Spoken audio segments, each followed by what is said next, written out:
Tout d'abord, je voudrais rendre grâce à Allah le Tout-Puissant qui nous a donné une fois de plus l'occasion de célébrer la marche irréversible de notre armée et qui est un symbole de souveraineté. C'est aussi avec un immense plaisir en présidant cette cérémonie qui est devenue désormais une tradition bien ancrée dans la vie des forces armées de défense et de sécurité. La remise des épaulettes aux 343 officiers marque non seulement la fin de leur formation, mais le début de leur carrière dans les forces armées de défense et de sécurité. Et cela s'inscrit en droite ligne de la vision des autorités de la transition qui est de disposer une armée à la hauteur des menaces qui caractérisent notre environnement national et international. Je voudrais remercier le peuple malien et saluer surtout la résilience du peuple malien qui a très vite compris depuis le début de la transition de soutenir les orientations des outils de la transition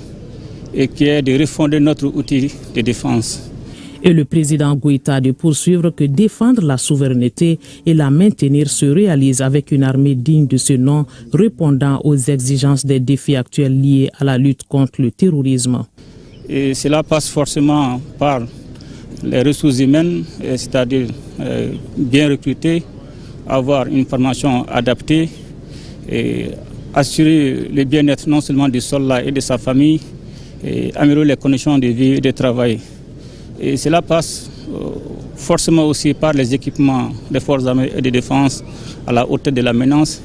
et surtout la mission. Donc c'est la combinaison de ces différents éléments qui détermine non seulement la capacité, la puissance et la montée en puissance d'une armée. Et quand nous regardons aujourd'hui l'environnement géopolitique, les tensions des groupes armés terroristes auxquels notre pays fait face, et cela exige de nous non seulement de s'adapter de façon permanente, aussi de construire un outil de défense robuste et professionnel, capable de se déployer, de se projeter en tout temps, en tous lieux, en toutes circonstances, pour la défense opérationnelle du territoire national, la sécurité des personnes et de leurs biens, mais surtout de défendre tout ce qui est non seulement la souveraineté économique, comme vous le savez aujourd'hui, avec le changement des objectifs des cibles des groupes armés terroristes, en fonction des orientations de leurs sponsors étrangers, nous devons non seulement nous adapter et surtout construire une armée digne de ce nom, capable d'assurer la défense de la patrie. Servir la nation avec dignité et dévouement, le président de la transition invite les nouveaux officiers à être des relais de leurs parrains en matière de défense de la patrie, lui qui a gravi tous les échelons. Aux officiers de la promotion fait général de brigade Pangaché Sangaré, je voudrais d'abord les féliciter, les encourager, en ayant comme parrain fait général de brigade Pangaché Sangaré, qui a été un modèle, une référence dans notre armée. Et il a gravé tous les échelons, du nouveau chef de peloton jusqu'au chef général des armées, chose rare dans notre armée. Donc ils sont désormais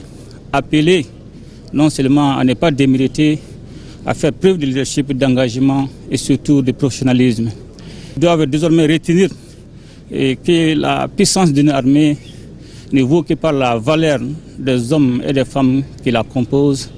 Donc désormais, ils sont appelés non seulement à se former davantage et surtout à prendre soin de leurs subordonnés sans lesquels aucune réussite ne sera possible. Donc je voudrais leur demander